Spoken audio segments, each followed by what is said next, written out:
he grabbed the gun and he asked me if it was loaded. And I said, no. And then he pointed at it. He goes, is it loaded? I said, all guns are loaded. I wouldn't say the gun wasn't loaded. And he had it pointed at my head about 5 feet away from me. And then he just jerked it down to the floor and shot next to right next to me, and put a big chip out of the cement floor and stuff. You? Hi, Granddad.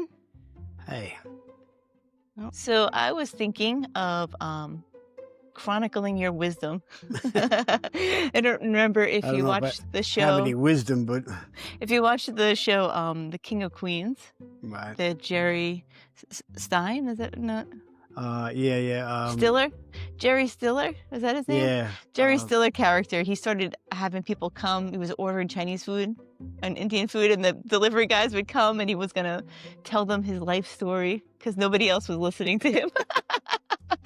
So I figured it might be better if we... That's good because Grammy doesn't want to hear my stories anymore. Yeah, and she likes takeout, but she doesn't like spending the money all the time, so... Yeah, she doesn't. My stories get repeated every time we meet somebody. And we start talking, We were at PT for cardiac PT. She had a bypass, and I think I said it last week, maybe even got everybody laughing. But she had to listen to the stories again. She actually doesn't mind me, I don't think, when she's with people who are hearing it for the first time. That's right.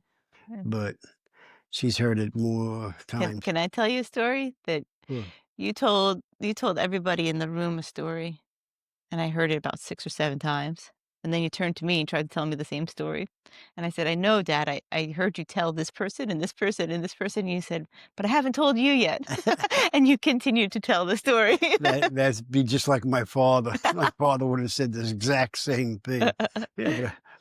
And my father used to tell his stories, or he'd be reading the paper and he'd have, oh, did anybody see this? And he'd start reading the paper, and one by one, we'd all slip out of the room until the last person was left. And my father would just turn and look at them, right? And then you were stuck, and we'd all be out the window, at the doorways waving at them because they were stuck to hear my father's stories. And now it'd be nice to sit and hear I'm some the of one the that story. people are leaving on.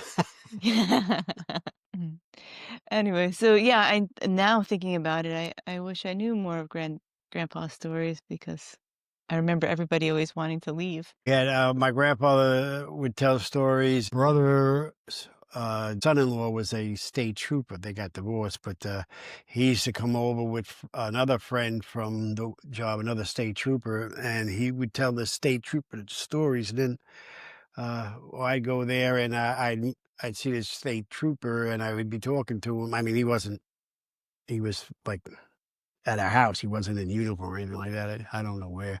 Never saw him on the job. But anyway, he starts telling me stories that my father told him. Mm-hmm.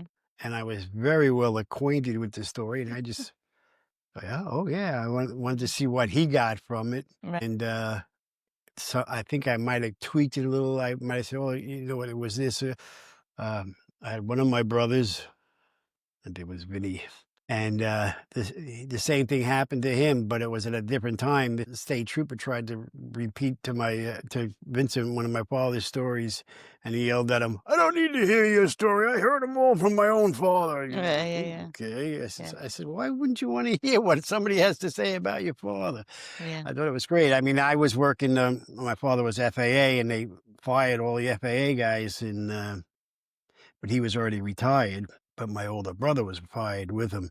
But when everybody was fired, they all had to get other jobs. My brother was able to win his job back. But I met some guy when I was working at Verizon, and he worked at the FAA. He was one of the guys fired. And I said, oh, yeah, my father was there. Oh, yeah, what was his name? I said, Phil Rogers. He goes, Phil Rogers? Oh, he was like, wow, he was the greatest guy. He was a foreman, but he was like always for the men. And he said, we used to call him Mr. Smooth. I said, really? Why was he Mr. Smooth? He goes, because whenever there was a big to-do between the management and the labor union, he would come in and smooth it all out. That was good, Actually, I I joined the YMCA when Abigail was little, and, the YMCA kinda gets an older crowd sometimes. I was at the gym area, and I met these older guys, and they were, a couple of them were World War II veterans.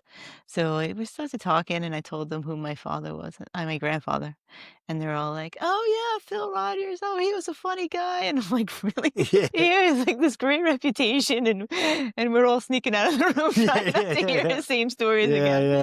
Yeah, I had a slight problem with my father growing up. The older kids, he was very much more of a corporal punishment type of guy. By the time my younger brothers were around, he was more of a sticky in the corner type of guy. Because Yeah.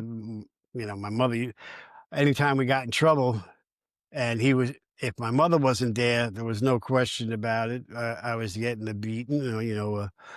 He'd throw you over his knee, or you know, take his belt off. We used to say he could take his belt off faster than anybody else, but fastest belt in the East. Take that belt off and fold it over, Mhm. and he thought the bottom was the perfect place to smack you. But sometimes he'd like to humiliate you and pull your drawers down over your butt, so your butt is sticking out, so you didn't have any cushion as he was beating you with the belt And or I smacking remember you with the you belt. saying, He never really beat us. that I remember you saying, he would pull down your pants in front of everybody. I'm like, "Everybody? Who was there?" You're like, "Oh, my brothers and sisters." Yeah, Like, like oh, it's always a and crowd. yeah, everybody. There was like 8 or 9 of us. They're all like, "Oh god, hey." And then, afterwards, everybody, "Hey, I saw your hiney." Big deal. Yeah, yeah, right. I told Rob and Rachel Mm. that on the Little Rascals, when their father told them, "Go in your room, I'm going to come in there and spank you," and they put a book in their pants. So I had told them, "That's it.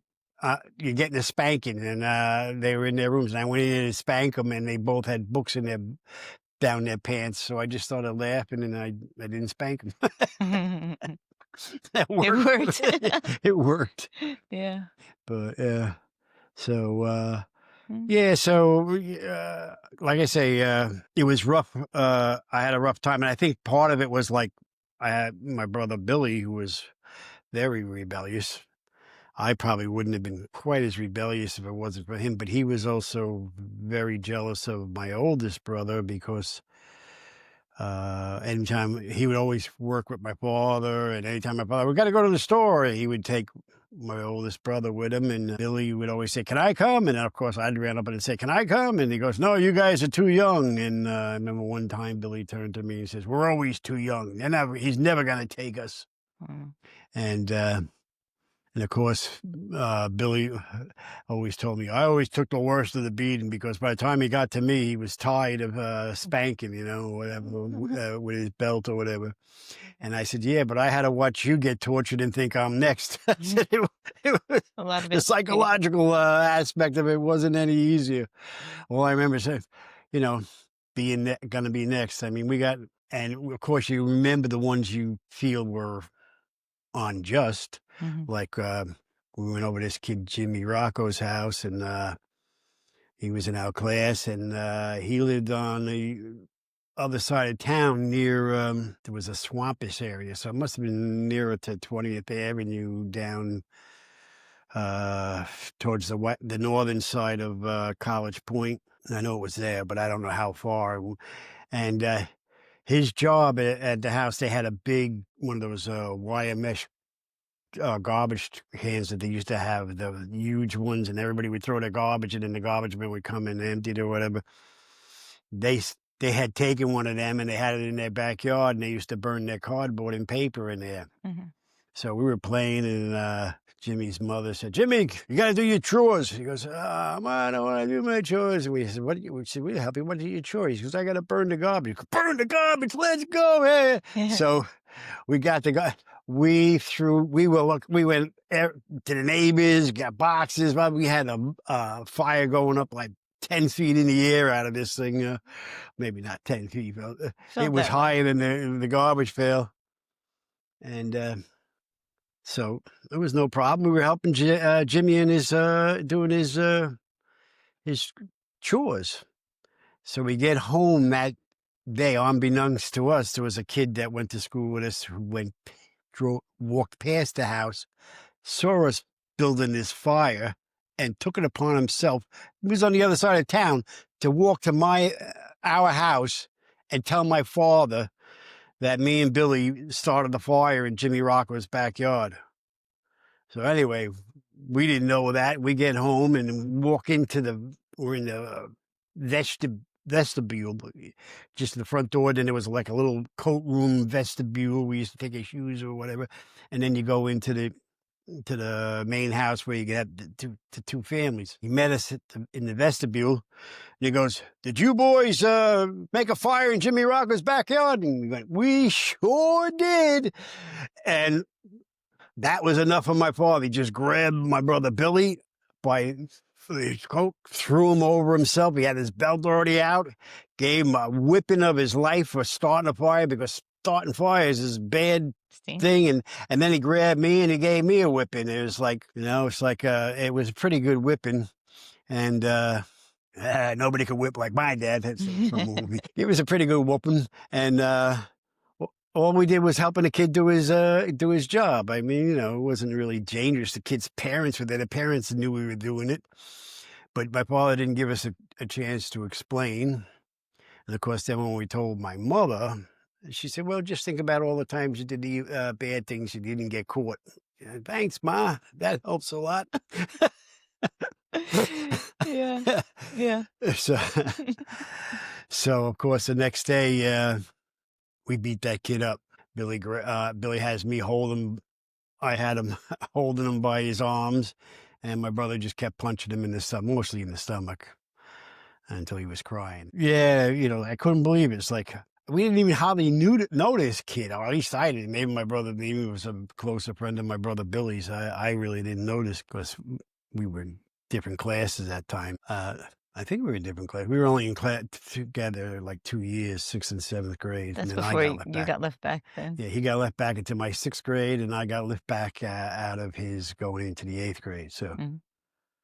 so we were together for 2 years, but yeah. Right. So, I think Grandpa definitely did get worn down from all the kids over the time. The Yeah, little ones seem to have had quite a bit of a different upbringing, right. especially when they were pretty young when they moved to Long Island. It's like a Yeah, once we Long moved out Island from Long instead of Island. Queens, and Now, my younger brothers and sisters, "Oh, Daddy used to hit us too." He says, "Well," I says, "all I remember is him putting everybody in corners." yeah. And So there's that expression in yeah, my father's house. yeah. My brother wrote a paper for his class about my father, and he said, "In my father's house there are many corners, because if you have a piece of molding against the door, that was considered mold. That was considered a corner, In 'cause." more children than corners in the Yeah, house. yeah. There was corners, but there was stuff. Sometimes there was something in there you couldn't get in there because there's something in the way. So my father said, "You see this crack here between the door and and it was the molding." He said, "That's a corner. Put your nose in there." I said, "Oh, stick your nose in in the corner." I remember Grandpa putting us in the corner sometimes. Oh, yeah, A handful of times, he didn't generally discipline us because he wasn't the father, he's grandpa, right? yeah. But occasionally it got a little out of hand. He's like, "All right, everybody in the corner." And so we used to, and my mother always tried to talk my father out of, she'd put her hand, try to take his belt away or whatever. Sometimes she'd win, sometimes she'd lose, but we were always there, and her hand would be shaking like this while she's arguing with him. Go, "Come on, Ma, keep up. Don't give up, Ma, don't give up." My bottom's hoping for you. Yeah, yeah, yeah. so, so, but what was it? Got to play where I was not on good terms with my father, and like I say, no matter how hard my father hit us, we would not cry, we would not say yell uncle or ask for mercy or anything like that, because that was the thing, So I remember, Aunt Mary Ellen saying, being the youngest, she'd Yeah. watch everybody else, and she said he would stop spanking you if you cried. So you cried right away. She's like, "I tried to do it before he spanked me, but that didn't work. He still had to spank me once." Wouldn't cry. So, and then we told all our brothers and sisters that you better obey mom because mom's on your side. Mom's the good cop, bad cop type of thing, you know. Mom's the good guy, you know. And if any of our younger brothers and sisters talked to my mother or did anything to my mother, we took care of them. Said, "Don't treat me. You don't talk to mom like that." Blah, blah, blah. So it became a thing. Like people didn't understand how well my mother could keep us. But I think me and Billy had something to do with it a little bit because Right. all my mother had to do was look at you and you stopped doing whatever it was that if it was like, Right. especially if we were out at somebody's house and we were acting up, and my mother would just even look at it. Not sometimes not even saying your name, but if she said your name, then you know you knew you better stop. And that was the thing with my mother. She would call me Bobby when I was, you know, when she wanted, when I was in trouble or whatever, or normally. But when she called me Robert, I knew I was in trouble. Mhm. And when she called me Robert John, I knew I was practically dead. I was Grandpa's in gonna big spank trouble. you. But she never hit it. The only time my mother hit me, I think when I was really small, I was 17. And I got into an argument with my father. He left, and then my mother was trying to schmooze things over. My father, I think, had gone to work, and I just said, "Well, I wish Daddy was dead." And then I got smacked in the face by my mother. And I cried like a baby. I couldn't believe my mother smacked me.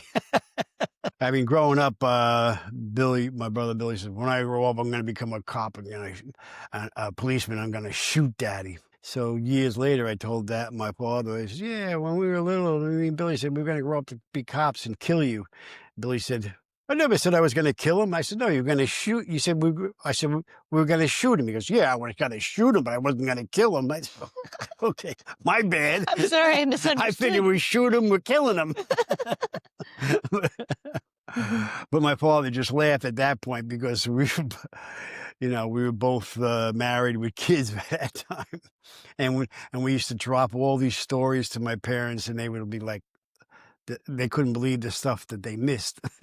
Yeah, so what you boys were all nice once and fixed the, kitchen floor. Oh yeah, like we fixed the kitchen floor. It was actually the kitchen, the dining room, and the hall. It was all one area. It was cement. We're on a slab, and my father had bought all the glue and the patching and the tiles, and he was going to put a whole new floor down. And They went away or something? they weren't home. Yeah, they were on some kind of a vacation, and my cousin pointed my rifle at me, and This is while you were in the Navy. You were home or or after something? I got out of the Right Navy, after. I had a 22 Colt rifle, semi-automatic. It was a nice little thing, you know. And I was up in the woods shooting birds or whatever, totally illegal, Shooting cans. tin cans and stuff. So I came home and I had actually take the rod out and everything, but I didn't clear the chamber, and I didn't realize I didn't clear the chamber. And my cousin, I was in the middle. I was just starting to clean up. He grabbed the gun and he asked me if it was loaded. And I said, no. And then he pointed at it. He goes, "Is it loaded?" I said, "All guns are loaded." He goes, "But is this one loaded?" I said, "All guns are loaded." And he wanted me to say no. And I refused. I wouldn't say the gun wasn't loaded. And he had pointed at my head about 5 feet away from me.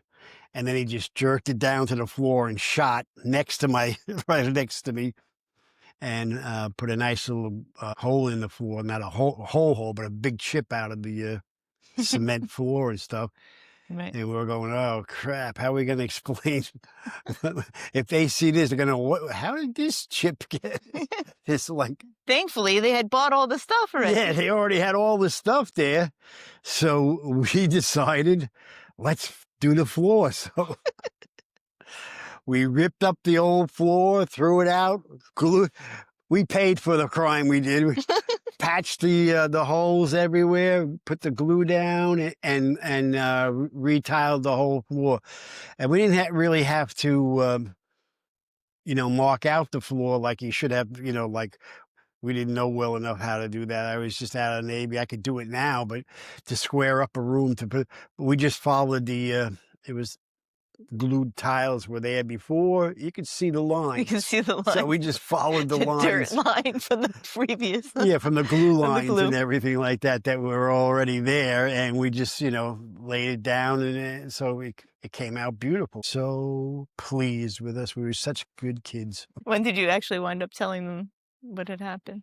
Took about 10 years to tell them that one, but I was like 21 or yeah, I guess I was 21. I was just out of it, maybe 22. I can't remember exactly when this happened. Probably 22 because I was up in this college shooting birds in the summer, and I got out in the fall, so I was probably like 22 years old. So yeah, so that was a fun thing, and we told them about. Were there any other renovations you did spontaneously? Well, we were just like we set up little men, and we were shooting them down with BB guns. And this is when we were kids. And College Point, or? No, this is out here. And we shot out the back door. It was a sliding door. And it went boom. And it hit into 1,000 little tiny pieces, like the safety glass. So we had to confess up to that later, but we told my parents that we were up in the college, and there was these mean kids we never saw before, and they wanted to fight us, but we just got away and we ran, and they were chasing us with a BB gun, and we got to the house and closed the door, and they hit the door with the BB gun, and then they ran away. Who were they? We said, we don't know. I've never seen them before. Never seen them again. Don't even know what they look like. They must have been at the college. I think they were from the other side, because on the other side, every once in a while, you meet kids from the other side of College Road that lived there, and they would come into the woods. And they went to a different school. Yeah, they might have been Sachem, but they weren't, I think that was that the road? Yeah, I think it was. They might have gone to Sachem High School, so they weren't even real, so we blamed them. It must have been kids from Sachem. Yeah, right, because we never saw them before. Because they were our arch enemies in sports and stuff, so.